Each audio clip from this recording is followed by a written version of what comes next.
अब वास्तविक सुख क्या है, चरम सुख क्या है, हमारी आंतरिक मांग क्या है, ये हम नहीं जान पा रहे। बस सामने दृश्य को देखा और टूट पड़े, सुख भोग लेंगे, हम सुखी हो जाएंगे। ये भ्रम है। तुम किसी प्रकृति जनित रचना से कभी सुखी नहीं हो सकते, क्योंकि तुम परमात्मा अंश हो। तुम अपने अंशी की खोज कर रहे हो। भ्रम से तुम नाना प्रकार के दृश्य पदार्थों में, परिवर्तनशील नाशवान पदार्थों में अपनी मांग पूरी करना चाहते हो। नहीं हो सकती। क्यों? क्योंकि तुम चिदानंद अंश हो। तुम्हें चिदानंद सुख चाहिए। ये प्राकृतिक सुख अनेक जन्मों से भोगते चले आए। अगर कहीं इसमें हमारा विश्राम होता तो आज तक हम सुखी हो जाते।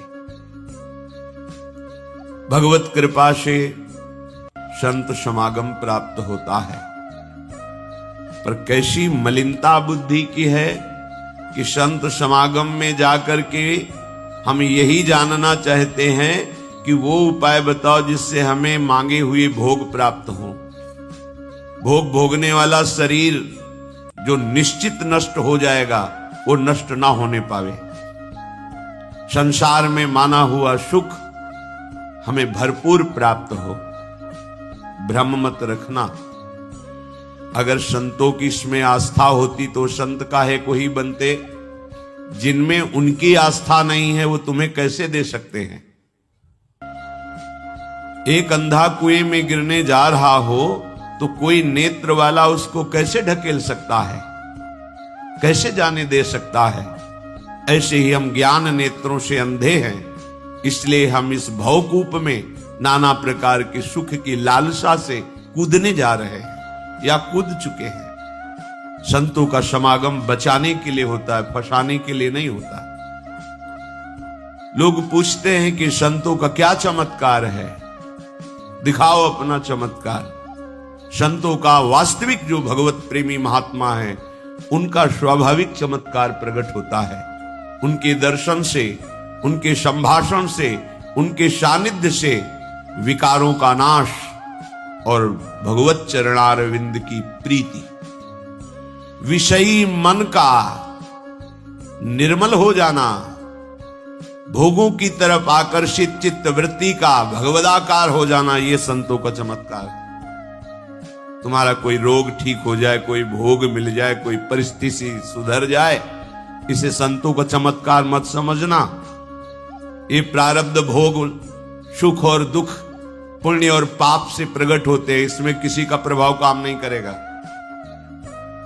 अगर ऐसा होता तो संतों के शरीर में कभी कष्ट ही ना होता। भ्रम में मत फंसो।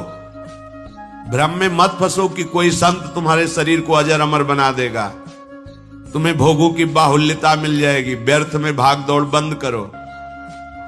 हां, वास्तविक तुम यदि महासुख को चाहते हो और मृत्यु के भय से बचना चाहते हो तो एकमात्र रास्ता है प्रभु श्री हरि के चरणों का आश्रय ले लो। हरि स्मृति सर्व विपद विमोक्षणम। भगवान का भजन, भगवान की स्मृति निश्चित तुम्हें समस्त दुखों से बचा लेगी। भगवान की शरणागति, समुझ जे आए शरण ते डरत ना काल डर। मृत्यु क्या चीज है?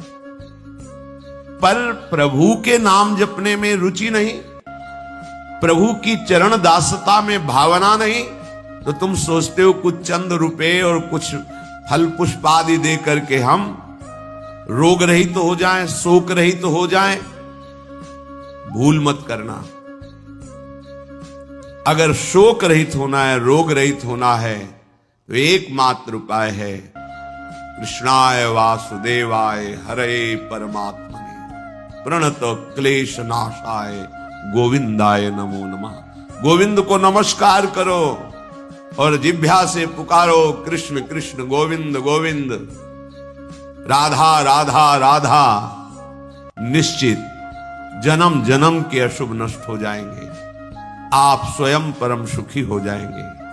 शरीर राग नष्ट हो जाएगा, ऐसा अद्भुत सुख मिलेगा, कृतकृत्य हो जाओगे।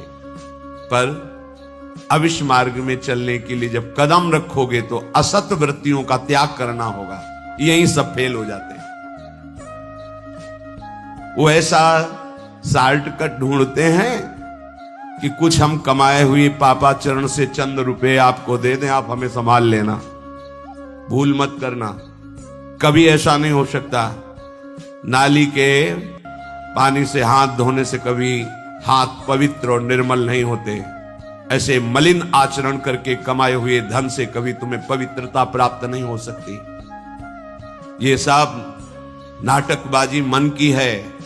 वहां चलो तुम्हारा सुधर जाएगा, कुछ नहीं सुधरेगा जब तक तुम सुधारना नहीं चाहोगे। तुम सुधारो अपने आप को। किसी का आशीर्वाद कोई काम नहीं करेगा जब तक तुम अपने आचरण नहीं सुधारोगे। तुम खाओ मांस, पियो मदिरा, करो व्यभिचार, नाना प्रकार की हिंसात्मक वृत्ति, तुम्हें भगवान भी नहीं माफ करेंगे, चाहे जहां भाग के चले जाओ। अधर्मा आचरण करने वाले को भगवान कहते हैं मैं साक्षात काल रूप से दंड देता हूं। शरणागत होकर नियम के अनुसार चलोगे तो भगवान तुम्हें दुलार करेंगे मां की तरह। यह सिद्धांत है। नाटकबाजी में फंसो तो फंसो, सिद्धांत से चलोगे तो कभी धोखा नहीं खाओगे, आनंद में मगन रहोगे। पर सिद्धांत में चलने के लिए असत त्याग करना होता है, इसीलिए सब फेल हो जाते हैं। कोई बिरला गुरु कृपा पात्र ही कदम आगे बढ़ाता है। ये भीड़ भागम दौड़ केवल वासनाओं की पूर्ति के लिए तो भ्रम में मत रहना। किसी का आशीर्वाद, किसी की कृपा तुम्हें वासनाओं से नहीं बचा सकती। एकमात्र उपासना ही वासना से बचा सकती है। और उपासना तुम करने के लिए जब तैयार होगे तो ये गंदी बातें, गंदे आचरण, ये आपको त्यागना होगा। बस यही तुम्हारी गाड़ी फेल हो जाती। ये हम नहीं त्याग सकते तो फिर तुम्हें कोई बचा भी नहीं सकता। लिख लो, अपने दिमाग में लिख लो, अगर बचना है तो एकमात्र मामे ए प्रपद्यन्ते माया में ताम तरन्ते। जितना भी समझाओ ये पागलपन छोड़ते ही नहीं। बस कोई जंतु ऐसा हो, कोई भस्म ऐसी हो, बस हम नाटक में रीझना चाहते हैं।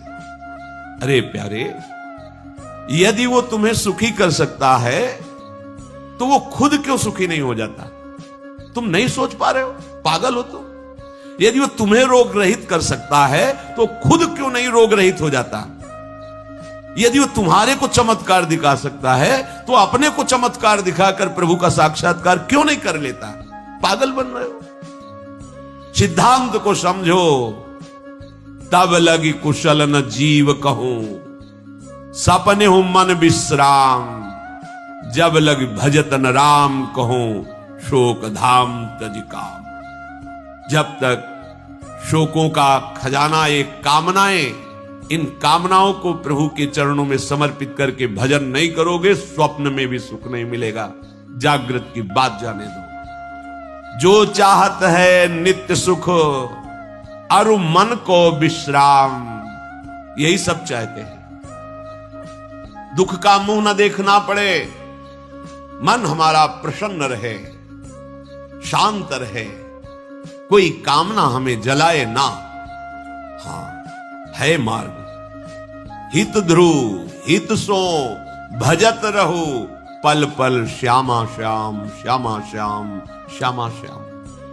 अब ये करना नहीं तुम्हें, भजन करना नहीं, पवित्रता से रहना नहीं, आचरण सुधारने नहीं, मनमानी आचरण करना है तो भगवान तुम्हारे हृदय में भी बैठे, कुछ नहीं कर पा रहे। देख लो ना, सबके हृदय अछत विकारी, सकल जीव जग दीन दुखारी। सबके हृदय में अखंड आनंद परमात्मा विराजमान है, लेकिन सब दुखी हैं, सब क्लेशित हैं, अशांत हैं। क्यों? तहां बेदस कारण राखा, भजन प्रभाव संत श्रुति भाखा। भजन नहीं कर रहे हो इसलिए। भजन के बिना कुछ नहीं हो सकता। मान लो हमारी बात, कहीं भागने की जरूरत नहीं। राधा राधा राधा सब ठीक कर देंगी लाडली जो, बड़ी करुणामयी है। यदि आप भजन नहीं करोगे तो वारी मथे घृत होए बरु सिकता ते बरु तेल, बिनु हरि भजन न भवतरी, या सिद्धांत अपेल, इसे कोई काट नहीं सकता, अपेल सिद्धांत है। विनिश्चितम बदामि तेन अन्यथा वचांस में, हरि भजंती नरा भवसागर तरंती। पानी को मथ करके बड़ा चमत्कार कर लो, घी निकाल लो, हो सकता है। बालू को पेर करके तेल निकाल सकते हो सकता है। असंभव को तुम ये संभव कर सकते हो, पर भजन के बिना तुम दुख से निवृत्त नहीं हो सकते। गोस्वामी जी का ये अटल विश्वास, महापुरुषों का अटल विश्वास, शास्त्र का अटल आदेश, बिना भजन किए तुम्हारे अशुभ कर्म नष्ट नहीं होंगे, और अशुभ कर्म नष्ट हुए बिना तुम सुखी नहीं हो सकते। सिद्धांत से चलोगे तो सुखी हो जाओगे, नहीं भटकते घूमोगे, पूरा जीवन नास्तिकता और अश्रद्धा में उतर जाएगा। सिद्धांत से चलोगे तो कृतकृत्यता का अनुभव होने लगेगा, और नाच नाच कर कहोगे वाह, संत समागम का क्या फल होता है, ये मैं पा गया। पायो जी पायो मैंने, राम रतन धन पायो। मारा घूम रहा है जीव, कोई औषधि मिल जाए, कोई भस्म मिल जाए, कोई जंतुर बांध दे, कोई आशीर्वाद दे दे, अरे पागल हो। तुम्हारे कर्म ही तुम्हें दंड देंगे, तुम्हारे कर्म ही तुम्हें सुखी करेंगे। हां, हम कैसे अपने कर्मों को सुधारें, यह है संत समागम। आप अपने द्वारा अपना उद्धार कीजिए, कोई तुम्हारा उद्धार नहीं कर सकता। उद्धार की युक्तियां, उद्धार का मार्ग, उद्धार के सिद्धांत और सहयोग, ये संतों से प्राप्त होता है। आशीर्वाद से उद्धार नहीं होता, आशीर्वाद से सुख दुख की निवृत्ति नहीं होती, वो ज्ञान से होती है। उसके लिए आपको भजन करना पड़ेगा, सत्य आचरण में चलना होगा, दुख को सहना होगा, सुख को दबाना होगा, उसमें अभिमान करके फूलना नहीं होगा। तब आप उस महासुख में पहुंचोगे जिसे चरम अवस्था का सुख कहते हैं। संत समागम दुर्लभ इसी बात के लिए है। इसका मतलब ये नहीं छू छा करके तुम्हारे दुखों का नाश हो जाएगा। भाग लो, पूरे ब्रह्मांड में जाओ, अगर कहीं सुखी हो जाना तो बताना हमें आगे। समझना ही नहीं चाहते। भगवान कृपा करके बोल रहे हैं, औरों की तो बात क्या है, अब समझ लो। श्री भगवान कह रहे हैं, इदं तुते गृहतमं प्रवक्ष्याम्यनसूयवे ज्ञानम विज्ञान सहितम यज्ञात्वा मोक्ष से अशुभात्। हे अर्जुन, ये मैं तुम्हें बहुत गुह्य बात कह रहा हूं। क्या होता है जब हृदय की बात कुछ कहने को आती है तो बार बार कहा जाता है कि आप अन्यथा मत सोचना, सत्य सत्य सत्य कह रहा हूं, ये बात तुम केवल समझ लीजिए। मतलब वो विवश होकर अपने हृदय की बात तुम्हें दे रहे हैं, जो छुपाए रखे जीवन भर वो तुम्हें दे रहे हैं, पर अनाधिकारी होने के कारण वो बात पकड़ नहीं पाते। संतों की बात में ही तुम्हारा कल्याण छुपा हुआ है। उनकी बात मान लो, फिर आप देख लो कैसे आपकी अध्यात्म उन्नति होती है। आप जो भी करेंगे वो अहम की धरा से होगा। अहम की धरा लोक लोकांतर तक ले जा सकती है, लेकिन जीवन मुक्त नहीं कर सकती। जीवन मुक्त होने के लिए अहम का विसर्जन चाहिए, वो होता है गुरु कृपा से, संतों के वचनों से। विश्वास कीजिए, बिना संत वचन गुरु वचन पर चले कोई जीवन मुक्त नहीं हो सकता। अगर जीवन मुक्त नहीं हुआ तो सब किया कराया माटी हो गया। चाहे ब्रह्म लोक जाओ चाहे स्वर्ग लोक जाओ, आना तो यही पड़ेगा लौट के। तो फिर क्या हुआ, एक विशाल स्वप्न सुखद समझ लो, जगे तो फिर वही मृत्यु लोके विशंति। भगवान कह रहे मैं बहुत गुह्य बात बता रहा हूं, अत्यंत गोपनीय बात, गोपनीय जो अभी तक छुपाए रखा है हृदय में। ये जो ज्ञान सहित विज्ञानानंद घन का मैं तुम्हें वर्णन करूंगा, ये अनुसूयवे, दोष दृष्टि से जो रहित है वही समझ पाएगा। दोष दृष्टि से रहित, जब भगवान अवतार लेते हैं तो मनुष्य जैसी लीला करते हैं, यही सुख देने के लिए तो अवतरित हुए, अपनी महिमा से घटे हैं, उतरे हैं। अवतार का मतलब होता है अपनी महिमा से उतरना। भगवान की जो अनंत महिमा है उससे उतरते हैं, हम उनको देख पाए, उनसे बात कर सके, उनके साथ खेल सके। वो ऐसे उतरकर हमारे समान लीला करते हैं। उनकी लीला को देख करके अगर किसी को दोष दृष्टि होती है तो बोले इस गुहितमम के सुनने का अधिकारी नहीं। जब हम भगवान को भगवान न मानकर व्यक्ति मानते हैं तो हमारी दृष्टि वैसे ही दूषित हो जाती है। वैसे केवल भगवान की ही लीला हो रही है, पर हमारी दृष्टि दूषित होने के कारण हमें व्यक्ति दिखाई देता है, स्त्री पुरुष दिखाई देते हैं, गुणात्मा महात्मा दोषात्मा ऐसा सब भेद नजर आता है। पर यहां जो भगवान कह रहे हैं कि जो मेरे पर दोष दृष्टि ना रखता हो, अरे बड़े बड़े परमहंसों का जहां प्रवेश नहीं वो भगवान का रास है। जहां ज्ञान समुद्र भगवान शिव भी प्रवेश पाने के लिए ललचाए और भगवान श्री कृष्ण की मंद मुस्कान से गोपी स्वरूप होकर प्रवेश पाए। बोलो ज्ञान समुद्र भगवान शिव जिस रास रस के लिए ललचाए वो रास रस प्राकृतिक स्त्री पुरुष का मिलन हो सकता है क्या? पर अनाधिकारी के तो क्या उपहास, ऐसा कह दो। इसलिए भगवान यह कह रहे हैं कि जो अनुसूयवे प्रवक्ष्याम अनुसूयवे, जो मेरे से दोष दृष्टि नहीं रखता। अब आप केवल मेरे ही आज्ञा का पालन करेंगे, मैं जैसा कहूंगा उससे एक कदम पीछे नहीं हटेंगे। हो भाग्य, कितनी कृपा कि मुझे समस्त प्रपंच से समेटकर एक मार्ग में लगा रहे। जहां श्रद्धा है तो वहां शब्द दूसरा भाव निकाल देगा, और जहां दोष दृष्टि वहां भाव दूसरा निकाल देगा।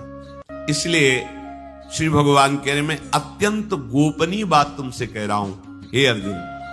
अपने प्रियजनों से, प्रिय शिष्यों से बात कही जाती है। तब तक गीता जी का श्री भगवान ने उपदेश अर्जुन जी को नहीं दिया जब तक मित्र भाव रहा, नहीं दिया। सारथी पद पे बैठे हैं, आज्ञा की दोनों के बीच में रथ, इधर सेना कौरवों की पांडवों के बीच में, भगवान बीच में खड़ा कर। जब देखा मोह ग्रसित हुए, निवारण में असमर्थ पाया, भगवान की शरण में होकर के कार्पण्य दोषो भरत स्वभावा प्रछामि त्वाम धर्म सम्मूढ़ चेता। हे प्रभु, अब मेरे में सामर्थ्य नहीं रहेगी कि मैं निर्णय कर सकूं कि मेरे लिए श्रेय क्या है, परम कल्याण क्या है, ये आप जानते हैं। प्रभु कुछ नहीं बोले, बोले शिष्यस्तेहम साधिमाम त्वाम प्रपन्नः, मैं आपका शिष्यत्व स्वीकार करता हूं।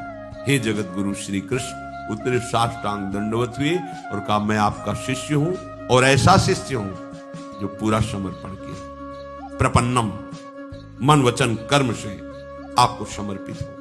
तब गीता जी का प्रादुर्भाव भगवान के श्रीमुख से हुआ। जो प्रिय जन होते हैं, समर्पित जन होते हैं, उनको हृदय की बात बताई जाती है, क्योंकि वो उसमें दोष दृष्टि नहीं करेंगे। अगर प्रियता और समर्पण नहीं है तो देखो ना, कह रहे मेरे को प्रणाम करो, मेरे को ही पूजा दो, मेरी आज्ञा में रहो, मेरे मन वाले बनो। हे अर्जुन, तुम उस परमात्मा को ऐसा समझो कि उस सारे जगत को जैसे बर्फ में जल ही जल है ऐसे व्याप्त करके विराजमान उस परमात्मा को, उसी के आगे ये बोल रहे। देखो अब हम गुह्यतम बात कर रहे हैं, उस परमात्मा को नहीं, मुझ श्री कृष्ण को। मेरे में मन लगा, मेरे को प्रणाम कर, मेरे को नमस्कार। ये महापुरुष जन रास्ता देते हैं। अब तुम्हारी कहां श्रद्धा टिकती, वो ये देखते हैं तुम्हारे लिए कोई आश्रय है, अभी तुम्हारी खोज अभी पूर्ण हुई कि अभी खोज बकाया है। खोज हो तो खोज लो, नहीं तो वहीं पकड़ के बैठ जाए कि अब बने तो रघुवर ते बने, बिगड़े तो भरपूर। अब बनेगी तो आपसे बनेगी, बिगड़ेगी तो आपसे बनेगी। अब हमारा कोई आश्रय नहीं। ये अत्यंत गोपनीय बात हरेक के सामने नहीं कही जा सकती। क्योंकि इसमें भगवान अपनी खुद बात महिमा का वर्णन कर रहे हैं। अब जैसे कोई बहुत हार थक के अब क्या करें, तो मान लो बात हमारी आंखों के सामने रहो, जो जूठन मिले खाओ, जैसा कहें वैसे करो। अगर अध्यात्म की भूमिका ना जागृत हो जाए तो कहना। गुरुजनों की बात किसी से प्रमाणित करने की आवश्यकता नहीं होती। आपको गुरुजी ने क्या कहा, क्यों आप कौन हो, हमारे बाबा गुरु हो क्या, क्यों आपको बताएं? हमारी और हमारे गुरुजी की बात हो गई, तुमको क्यों बताएं? क्या गुरुजी ने कहा तो हमारे निर्णायक हो क्या? चलो दोबारा नहीं मिलेगा। तो बैठाल के वो आज प्रवचन में ये कह रहे थे, समझो। अब वो जो समझाएगा वो तुम समझ जाओगे, जो गुरु समझा रहे थे वो समझ में नहीं आएगा। इसलिए भगवान करें अत्यंत गोपनीय बात है। जब तक हमारा ये मन समाधान नहीं पाता तब तक भटकना पड़ता है। कहीं एक जगह पकड़ लो, ये जो अनेक जगह भटकना है बंद करो। एक जगह पकड़ लो, एक विश्वास रख लो, एक नाम जो गुरु ने दिया, एक मंत्र दिया है, अविद्या का नाश हो जाएगा, माया परास्त हो जाएगी। पर समझ नहीं, दुकानें लगी हुई है, 4-6 दुकान घूम लेते हैं, चलो घूम लो, पर कहीं एक दुकान तो बांध लो कि हमें सारा माल यहीं से लेना है, तो तुम्हें छूट मिलने लगेगी। एक व्यवहार, हजारों की लाइन लगी, लेकिन आने दो, ये पर्सनल ग्राहक है, आने। ऐसे ही मेरे ईश्वर की दुकान में है सबका जीवन खाता। परिचय तो बना लो भगवान से, निहाल हो जाओगे। भटकना, हम जब ये बातें सुनते हैं ना तब लगता है कितनी हंसी की बात। जितनी देर तुम अमुक जगह जाकर के झाड़ फूक करवा कर उतनी देर राधा राधा जपो, बिल्कुल ठीक हो जाएगा, सब ठीक हो जाएगा। क्योंकि कोई भी जो हमें क्लेश देने के लिए आया है, कर्म है हमारा। जब भूत हो, प्रेत हो, चांडाल हो, रोग हो, दुख हो, विपत्ति हो, ये सब हमारा कर्म है। और उस अशुभ कर्म का नाश करने के लिए भगवान नाम जय घोष कर रहा है।